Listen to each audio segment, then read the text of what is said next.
성경 말씀은 요한일서 2장 28절에서 3장 3절까지입니다.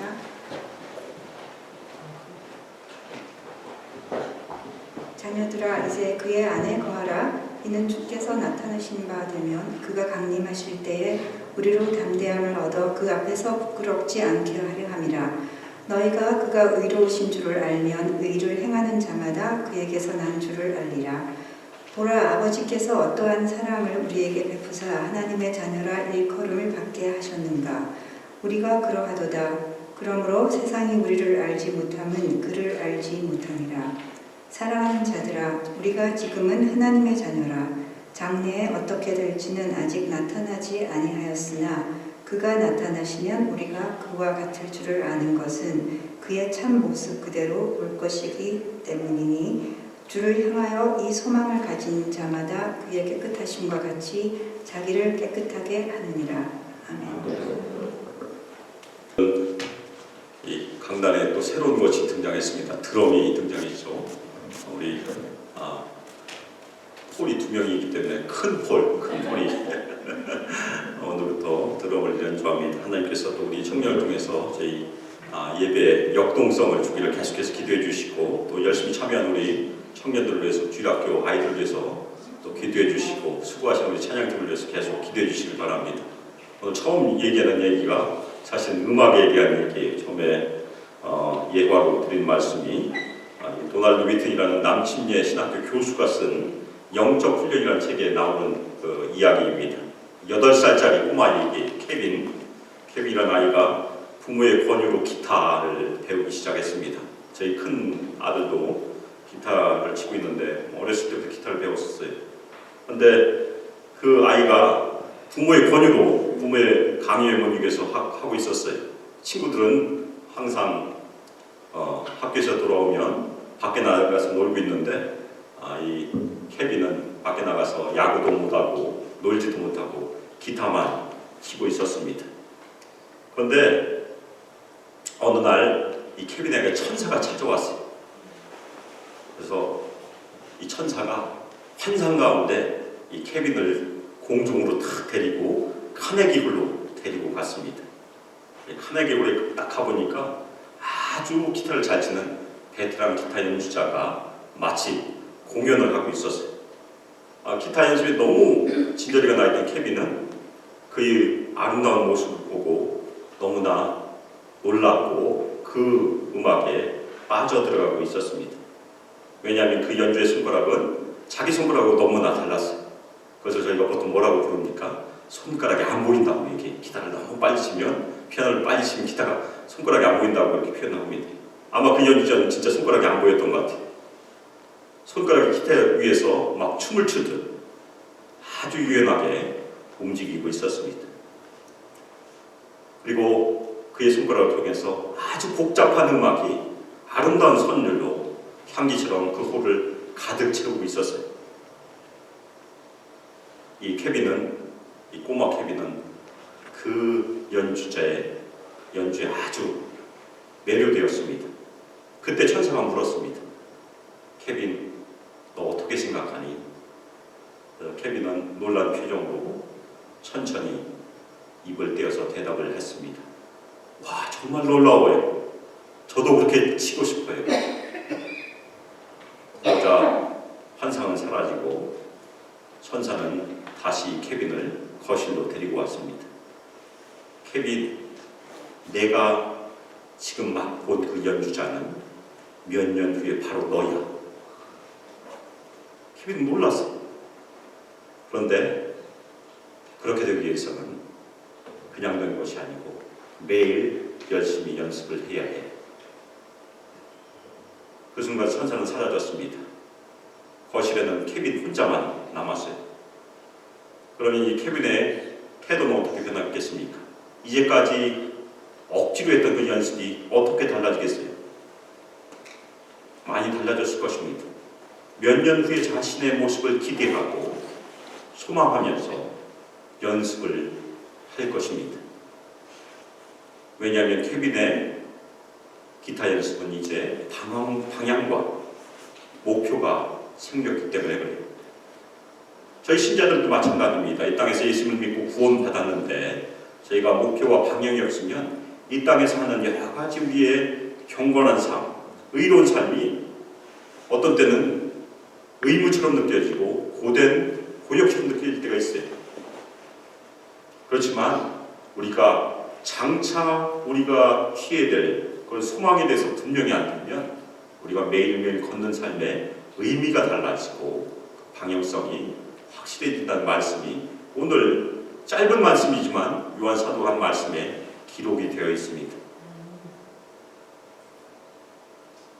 우리의 미래의 소망이 현재 삶에 어떤 영향을 미치고 있는가가 오늘 말씀의 중요한 주제입니다. 실제적으로 우리는 이 땅에서 계속해서 깨끗한 삶, 의로운 삶을 위해서 투쟁하는 것이 사실이에요. 저절로 되는 삶은 없습니다. 그런데 그 투쟁하는 삶, 계속해서 분투하는 삶 가운데 우리에게 동기의식을 주고 진정한 목표를 준 것이 궁극적으로 우리에게 약속된 미래의 소망이라는 그런 말씀입니다. 요한 사도는 지난 주에 했던 말씀을 그대로 이어서 똑같은 말씀을 다시 한번 반복합니다. 그것이 뭐냐면 그의 안에 거하라. 예수 그리스도 안에 거하라. 그렇게 말씀하고 있어요. 지난주 말씀이 27절에 그것이 기록되어 있고 오늘 28절에도 동일하게 기록되어 있는데 한 가지 말씀만 추가되어 있습니다. 무엇이 추가되어 있습니까? 이제, 지금이라는 말이 추가되어 있어요. 요한 사도가 왜 반복을 하겠습니까? 그리스도 안에 거하라는 말씀이 너무나 중요하기 때문에 반복을 하는 것입니다. 오늘 말씀은 계속해서 꼬리와 꼬리를 이어서 가게 되어 있습니다. 궁극적으로 요한 사도가 하고 싶어하는 얘기는 뭐죠? 의로운 삶을 살라, 깨끗한 삶을 살라. 그 얘기를 하고 싶은데 그 얘기를 하기 위해서 계속해서 하나씩 이야기를 풀어가는 그런 구조로 되어 있습니다. 첫 번째는 예수 그리스도 안에 거하라, 지금 거하라 이렇게 얘기하고 있습니다. 지난주에 드렸던 말씀은 예수 그리스도 안에 거하라고 하는 말씀의 의미는 예수 그리스도에 대한 바른 지식, 예수는 그리스도이시다, 그 교리, 성령을 통해서 우리에게 기름 부으심을 주셨는데 그 기름 부으심을 통해서 우리가 말씀을 깨닫는데 그 깨닫는 말씀 안에서 거하라, 그 얘기했었어요. 그런데 오늘은 그것의 실천을 얘기합니다. 예수 그리스도 안에 거하라는 것은 우리 실제적인 삶에서도 분명히 이루어져야 된다는 것이 오늘 말씀의 결론입니다. 그래서 그 말씀을 하기 위해서 요한 사도가 반복적으로 쓰는 용어가 무엇입니까? 자녀들아 이렇게 얘기하고 있어요. 이 당시에 요한 사도는 약 90세 됐을 것이라고 보통 추측합니다. 오래 사셨어요.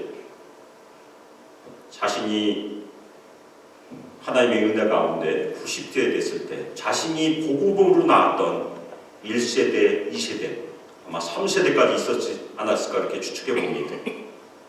그 다음 세대들, 자신의 영적인 자녀들에게 지금 사랑으로 얘기하는 그런 장면입니다.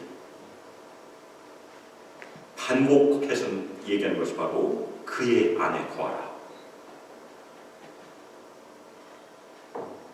바로 그것이 영적인 삶에서 아주 중요하기 때문에 반복적으로 지금 얘기하는 장면입니다. 예수 그리스도 안에 거하는 것, 그것은 요한복음에도 많이 등장합니다. 너희가 내 안에, 내가 너희 안에 거하면 무엇이든지 원하는 대로 구하라. 그러면 하나님께서 응답하신다는 그런 약속이 있습니다. 예수님께서도 아버지가 내 안에, 내가 아버지 안에 그런 말씀을 많이 하십니다. 요한복음에 많이 등장해요. 그 중에서 관련된 말씀 하나를 함께 읽어보겠습니다. 요한복음 14장 23절입니다. 화면에 있기 때문에 저희가 한 몫을 같이 읽겠습니다. 예수께서 대답하여 이르시되 사람이 나를 사랑하면 내 말을 지키리니 내 아버지께 그를 사랑하실 것이요 우리가 그에게 가서 거처를 그와 함께 하리라. 물론 예수 그리스도 안에 거하라는 것보다는 예수님과 함께 거처를 한다, 함께 산다 그런 말씀이 여기 기록되어 있는데 이 말씀은 CCC를 창립했던 빌 브라이트 박사가 이 말씀을 발견하고 너무나 놀라서 의자에서 용수철처럼 튀어나올 정도로 감동했던 그런 말씀으로 알려져 있습니다. 왜 그렇습니까? 저희가 예수 그리스도 안에 거하는 것, 그것은 예수님을 사랑하는 것과 연결이 되고 또 예수님을 말씀을 지키는 것과 연결이 되고 그것은 하나님의 사랑을 받고 궁극적으로 어떤 축복이 우리에게 주어졌습니까? 예수님과 하나님이 우리에게 오셔서 함께 사신다는 얘기예요. 굉장히 놀라운 약속의 말씀이었기 때문에 빌 브라이트 박사가 의자에서 튀어 올라왔던 것 같습니다. 여기서 혹시 튀어 올라오신 분 안 계시나요? 그것이 사도 요한이 서두를 여는 말씀, 예수 그리스도의 안에 거하는 것이 엄청난 축복의 말씀입니다. 그것은 우리에게 어떤 목적을 줍니다. 우리 8살짜리 케빈이 열심히 기타 연습을 하는 것에 목적이 있었던 것처럼 오늘 예수 그리스도의 안에 거하는 이 말씀의 목적은 28절 하반절에 기록이 되어 있습니다. 28절 하반절 보면 이는 주께서 나타나신 바 되면 그가 강림하실 때 우리로 담대함을 얻어 그 앞에서 부끄럽지 않게 하려 합니다. 요한 사도가 주께서 나타나신다, 예수님께서 나타나실 때 그 얘기를 하고 있습니다. 예수님이 이 땅에 한 번 오셨습니다. 2000년 전에 육신을 입으시고 이 땅에 오셨어요. 그래서 그것을 직접 눈으로 봤던 우리 제자들이, 사도들이 어떻게 예수님을 찬양했겠습니까? 그것이 요한복음 1장 14절에 기록이 되어 있습니다. 요한복음 1장 14절 말씀이 육신이 되어 우리 가운데 거하심에 우리가 그의 영광을 보니 아버지의 독생자의 영광이요 은혜와 진리가 충만하더라. 육신을 입고 이 땅에 오신 예수님께서도 영광을 입으셨습니다. 그런데 예수님께서 또 한 번 오신다는 거예요. 오늘 이 본문에 나타난 그가 나타나실 때는 두 번째 오신 것을 뜻합니다. 첫 번째 오셨을 때도 영광 중에 오셨다면 두 번째 오실 때는 더 큰 영광으로 오실 것이라는 것이 성경에 많이 기록이 되어 있습니다. 지금은 예수님께서 우리 눈에 보이지 않습니다. 영적으로 우리와 함께 계세요. 그렇지만 다시 오실 때는 진짜 우리 육신의 눈으로 볼 수 있는 모습, 하늘로 올라가신 그 모습 그대로 이 땅에 오신다고 사도행전에 기록이 되어 있습니다.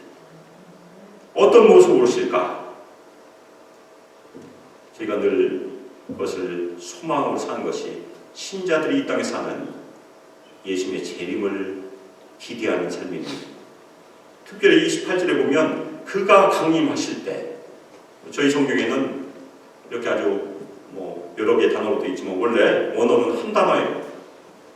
파루시아라는 말을 쓰는데 많은 사람들이 대부분 그 용어를 많이 씁니다. 영어로 얘기하면 그냥 coming, he's coming. 그가 이 땅에 올 때.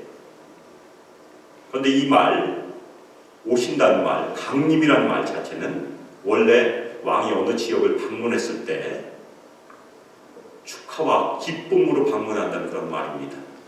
만약에 미국의 대통령이 아메리카 시리에 오고 우리 수만교를 방문했을 때 축하와 기쁨으로 방문한다는 그런 표현으로 저희가 이해할 수 있는 말이에요. 예수님께서 이 땅에 두 번 오실 때는 무슨 일이 일어납니까? 나팔 소리와 함께 큰 영광 가운데 오실 것이라는 것이 성경에 예언되어 있어요. 그러면 죽은 자들이 먼저 일어나고 우리 모든 성도들, 그때까지 우리 생명을 가지고 있다면 우리는 예수님께 다 올라가 예수님을 환영하고 하나가 될 것입니다. 예수님께서도 자신의 다시 오심을 마가복음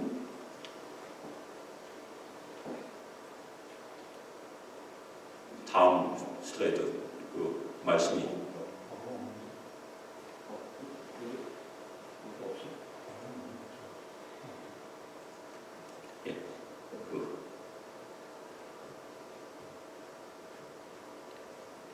마가복음 13장 26절 13장 26절에서 말씀하셨습니다. 그때 인자가 구름을 타고 큰 영광과 큰 권능과 영광을 온 것을 사람들이 보리라. 우리 육신으로 눈으로 모든 사람들이 예수 그리스도의 권능과 영광을 볼 것이라고 그렇게 예수님께서 말씀하셨습니다. 예수님께서 다시 오셨을 때 왜 우리 신자들은 담대함을 얻을 수 있을까요? 오늘 그 요한사도가 말씀하신 목적 중에 첫 번째 목적이 담대함입니다. 우리가 두려움이 없기 때문에 담대할 수 있는 것입니다. 왜 성도들은 예수를 다시 만났을 때 두려워할 수 있을까요? 저희 안에 의도치 못한 행실이 있으면 두렵게 되어 있습니다.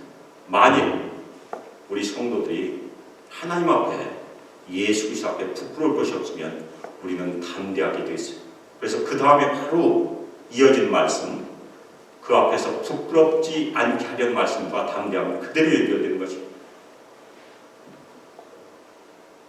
성도들도, 예수님을 믿는 모든 성도들도 예수께서 이 땅에 다시 오시면 예수님 앞에 서게 되어 있습니다. 거기에서 예외되는 사람은 아무도 없어요. 그것이 오늘 전세에서도 우리가 불 가운데 받는 심판도 기록이 되어 있고 요한계시록에도 기록이 되어 있습니다. 어떤 심판을 저희는 받게 됩니까? 이 땅에서 우리가 한 옳은 행실에 대해서는 예수님께서 칭찬해 주시고 우리가 옳지 않은 행동을 한 것에 대해서는 책망을 받는 것이 성도들이 마지막 때 받는 칭찬과 책망입니다. 만일 우리에게 책망받을 것이 없으면 우리는 담대함으로 부끄러움을 당하지 않고 예수님 앞에 설 수 있다는 그런 말씀입니다. 요한사도가 그것을 지금 얘기하고 있는 것입니다. 바로 그 말씀은 그 다음 단계로 이어집니다. 두 번째 단계는 예수 그리스도 안에 거하는 것은 하나님의 자녀된 우리의 영적인 출생과 연결된다고 요한사도가 얘기합니다. 특별히 요한사도가 우리에게 주시는 말씀은 우리는 다 하나님의 사랑을 이미 받은 자녀들이라고 얘기를 하고 있습니다. 아멘입니까? 아멘. 그리스도 안에 거하는 것이 영적인 출생과 아주 밀접하다는 얘기예요. 만일 우리가 영적인 출생이 없으면 그리스도의 안에 거하는 것이 불가능합니다. 맞습니까? 죽은 나무에게 아무리 물을 주어도 비를 열심히 주어도 죽은 나무에서 싹이 나지 않고 꽃이 피지 않고 열매는 당연히 없습니다. 살아있어야 싹도 나고 가지도 나고 꽃도 피고 열매를 맺을 수 있어요. 그것이 영적인 법칙입니다. 생명의 법칙이. 우리 영적인 삶도 마찬가지입니다. 하나님의 자녀가 돼야 그 다음에 다른 일들이 다 일어나게 돼 있어요. 그래서 요한 사도가 바로 예수 그리스도 안에 있는 삶과 영적인 출생을 연결한 것입니다. 그래서 29절에 너희가 그가 의로우신 줄을 알면 의를 행하는 자마다 그에게서 난 줄을 알리라. 그렇게 얘기합니다. 오늘 저희 요한일서를 보면 계속해서 요한 사도가 그라고 얘기하면 이게 예수님인가 아니면 하나님인가 헷갈릴 때가 좀 많아요. 그런데 오늘 말씀은 그에게서 난 자, 난 것, 그것을 바탕으로 이해를 한다면 하나님에게서 난 것을 이해할 수 있기 때문에 하나님께서 의로우신 것을 우리가 알면 의를 행한 자마다 하나님에게서 난 자들이다. 그렇게 이해할 수 있습니다. 그런데 첫 번째, 우리가 하나님이 의로우시다는 것은 다 우리가 고백하고 다 압니다. 그러면 자연적인 대답이 뭐죠? 의를 행해야 한다. 그렇게 대답할 수 있을 것입니다. 그런데 요한사도는 그렇게 대답하지 않아요. 오히려 그것이 영적인 출생과 관련이 있다고 오히려 연결을 합니다. 의를 행하는 자마다 하나님으로부터 났다. 그렇게 표현을 하고 있어요. 좀 어려운 말을 쓰고 있죠. 무슨 얘기냐면 하나님에게서 난 것이 없으면 의를 행한 것도 없다는 얘기. 참된 의는 하나님으로부터 난, 거듭난 것, 그것에서 시작된다는 것을 요한 사도가 강조하는 그런 말입니다. 특별히 이 땅에서 성도들이 열심히 고난 가운데 우리 삶 가운데 순종함으로 일을 행하는 것은 우리의 영적인 출생의 근거라고 확신함으로 전달하는 그런 말입니다. 요한 사도는 우리의 영적인 출생을 3장 1절에서 다시 한번 연결해서 설명을 합니다. 3장 1절은 아주 아름다운 시적인 표현이에요. 우리 성경이 그래도 번역을 상당히 잘한 편입니다. 보라! 아버지께서 어떠한 사랑을 우리에게 베푸사 하나님의 자녀라 일컬음을 받게 하셨는가. 감탄의 표현으로 표현을 하고 있습니다. 그런데 여기서 베푸셨다는 것은 이미 과거에 베푸셨고 그 베푸신 것의 효과가 지금도 있다는 얘기예요. 무슨 얘기냐면 이전에 우리가 예수 그리스도를 믿고 하나님의 은혜를 받아서 예수를 믿고 거듭났다면 그 거듭남의 효과가 지금도 있다는 것이죠. 과거의 하나님의 자녀면 지금도 하나님의 자녀라는 그런 말씀입니다. 아멘입니까? 20년 전에 예수 믿었는데 지금은 하나님의 자녀인지 아닌지 헷갈린다. 그런 얘기가 안 된다는 얘기예요. 어떤 분들이 집에 가서 아버지, 어머니의 자식인지 아닌지 확인해보기 위해서 호적 등본 띄워보시고 가족관계 증명서 띄워보시고 그런 분들 아무도 없을 거예요. 그렇죠? 영적인 출생이 분명하다면 지금도 분명한 것입니다. 그런데 하나님께서 어떤 사랑을 베푸셨나요? 성경에 많이 증거되고 있습니다. 오늘 우리가 교동문에서 읽었던 말씀 요한복음 3장 16절에 잘 얘기해주고 있습니다. 하나님께서 세상을 이처럼 사랑하사 독생자를 주셨으니 이는 저를 믿는 자마다 멸망치 않고 영생을 얻게 하심이라. 하나님의 사랑하는 아들을 희생시키심으로 우리를 구원해 주신 것입니다. 죄와 사망에서 우리를 구원해 주셨어요. 거기까지 끝나면 반쪽 구원이라고 제가 여러 번 말씀드렸습니다. 온전한 구원은 어디서 완성이 되죠? 하나님의 아들과 딸이 되는 것입니다. 입양, 하나님의 아들과 딸이 입양이 되는 것입니다. 굉장히 중요한 구원의 개념입니다. 그것을 요한복음 1장 12절에서 요한사도가 얘기하고 있습니다. 영접하는 자, 그 이름을 믿는 자들에게는 하나님의 자녀가 되는 권세를 주셨습니다. 최근에 미국에서도 이 특권과 권리, 그 얘기가 잠시 있었습니다. 프리빌리지와 라이트의 차이. 우리는 특권을 받은 거예요. 특권은 아무나 받는 것이 아닙니다. 하나님께서 택하신 자에게, 부르신 자에게, 오늘 우리가 불렀던 He knows my name, 내 이름 아시죠? 그 찬양처럼 우리의 이름을 창세전부터 아시고 불러주셨던 그 은혜를 받은 사람만 하나님의 아들과 딸의 권세를 받은 것입니다. 아멘입니까? 요한사도 너무 감격스러워서 여기서 그치지 않고 또 한 번 감탄사를 얘기합니다. 우리가 그러하도다. 우리가 다 하나님의 아들이라는 얘기예요. 다 하나님의 딸이라는 얘기입니다.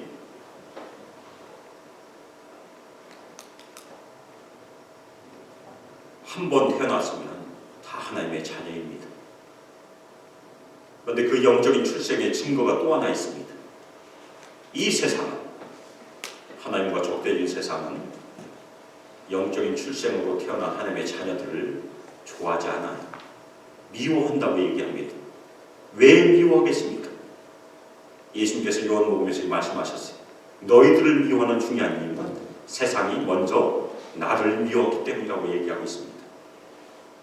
그래서 이 땅에서 성도로서 복음을 증거하면서 의롭게 사시면서 당하는 모든 고난과 박해는 이 세상이 예수를 미워하기 때문에 그렇고 이 세상이 성도들 미워하기 때문에 그렇습니다.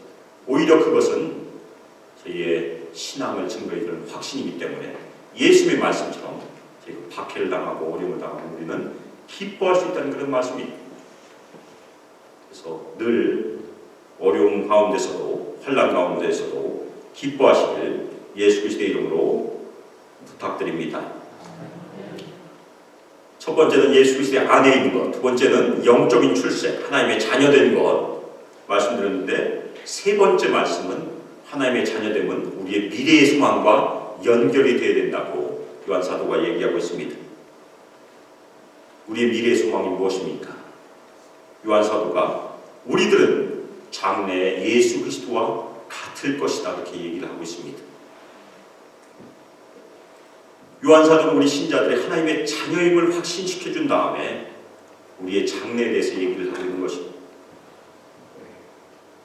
요한사도가 그 얘기를 하고 있어서 다시 한번 얘기합니다. 사랑하는 자들아, 사랑받은 자들아, 그렇게도 얘기할 수 있어요.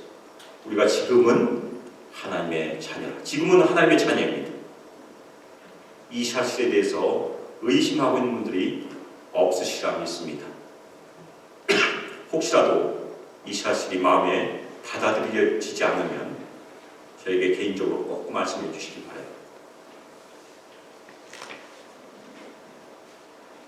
왜냐하면 우리의 장래의 소망, 우리의 미래는 앞으로 다가올 것은 우리 하나님의 자녀된 것, 거기서 시작되기 때문에 그렇습니다. 우리의 장래는 지금 현재 어떤 모습보다도 훨씬 더 놀랍고 아름다운 영광을 보여준다는 것이 성경에 많이 게시되어 있어요. 요한계시록의 내용이 그렇습니다. 그렇지만 그 장래는 아직 나타나지 않았습니다. 반드시 올 것이에요. 예수님께서 이 땅에 영광 가운데 오실 것입니다. 그가 강림하시면 우리는 어떤 모습이 될 것입니까? 요한사도가 우리는 그와 같을 것이라고 얘기하고 있어요. 요한사도가 오늘 말씀에서는 그와 같을 것이 무엇인지는 자세히 설명을 해주지 않습니다. 우리가 그분처럼 영광스러운 형상으로 변하게 될 것인지 아니면 그분처럼 우리가 완전한 모습 변화될지는 자세히 얘기해 주지는 않았어요. 그렇지만 성경의 여러 곳에서 그 모습에 대해서, 그 약속에 대해서 설명을 해주고 있습니다. 우리는 예수 그리스도를 믿고 이 땅에서 이미 하나님의 자녀가 되었어요. 우리는 빛 가운데 이미 살고 있습니다. 아멘입니까? 그리고 이미 죄를 떠난 삶을 살고 있어요. 그것도 아멘이. 그렇지만 그것은 우리가 지금 부분적으로 경험하는 것입니다. 완전한 모습은 아직 오지 않았다는 얘기. 그것이 지금 요한사도가 얘기하는 것입니다. 우리가 지금 부분적으로 하나님의 나라를 경험하고 있지만 예수님께서 다시 오시면 완전한 모습으로 우리는 경험하게 될 것이다. 우리의 육신도, 우리의 몸도, 우리 모든 것도 완전한 모습으로 변화될 것을 예언하고 있는 그런 말씀입니다. 특별히 저희가 이미 살펴보았던 우리 미래의 소망을 골로새서 3장 4절에서 그분의 영광, 예수 그리스도의 영광에 참여한 것을 설명하고 있습니다. 골로새서 3장 4절, 우리 생명이신 그리스도께서 나타나실 그때에 너희도 그와 함께 영광 중에 나타나리라. 우리의 생명은 지금 예수 그리스도 안에 숨겨져 있습니다. 그런데 예수님께서 다시 오실 때 우리도 영광 가운데 나타나고 그분의 영광에 참여한다는 그런 말씀입니다. 또 하나, 예수님께서 강림하시면 우리는 그분의 참모습 그대로 영광스러운 모습을 우리의 육신으로 바라보게 될 것이고 우리도 그분의 형상으로 변화될 것이라는 예언의 말씀이 고린도후서 3장 18절에 있습니다. 고린도후서 3장 18절, 우리가 다 수건을 벗은 얼굴로 거울을 보는 것 같이 주의 영광을 보며 그와 같은 형상으로 변하여 영광에서 영광에 이르더니 곧 주의 영으로 말미암이니라. 예수님과 같은 형상, 영광스러운 형상으로 우리도 변화될 것이라는 그런 말씀입니다. 요한사도가 바로 그 미래의 소망을 저에게 얘기해 주고 있습니다. 오늘 말씀이 어디서부터 시작됐습니까? 예수 그리스도 안에 거하는 삶, 다음에는 하나님의 자녀된 권세, 세 번째 말씀은 미래에 대한 소망, 예수 그리스도와 같을 것이라는 소망을 얘기했어요. 거기까지 얘기한 다음에 요한사도가 드디어 자신이 하고 싶어하는 얘기를 합니다.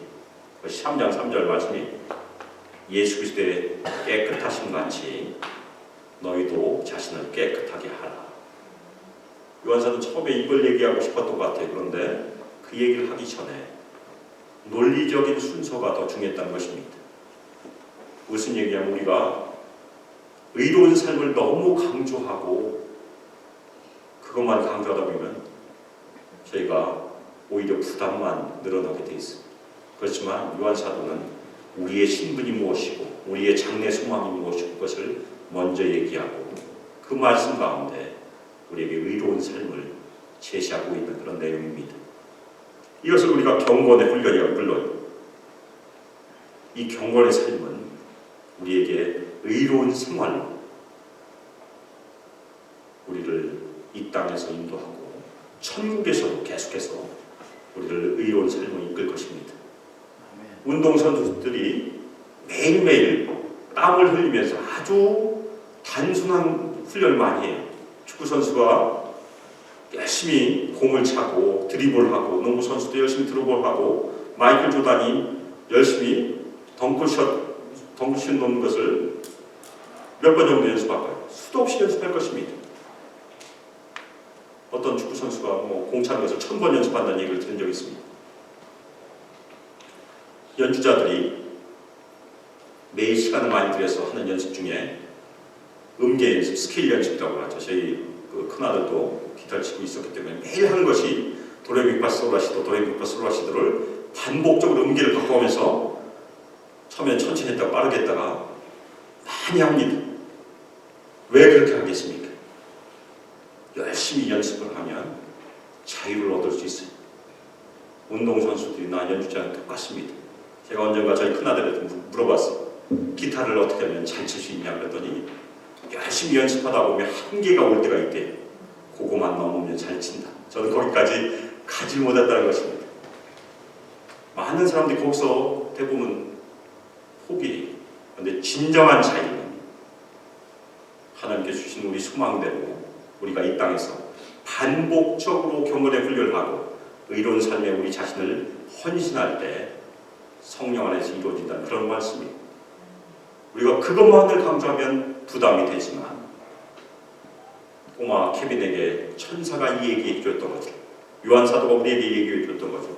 우리의 장래의 모습, 예수님과 같이 영광스러운 그 모습으로 형상으로 예수님과 나타날 것을 소망으로 품으면 이 땅에서 우리는 기쁨으로 의로운 생활에 참여할 수 있다는 그런 초청으로 요한 사도가 오늘 말씀을 한 것입니다. 요한 사도가 우리에게 제시한 그 순서가 아주 중요합니다. 우리의 신분에 대한 확신이 중요하다는 얘기입니다.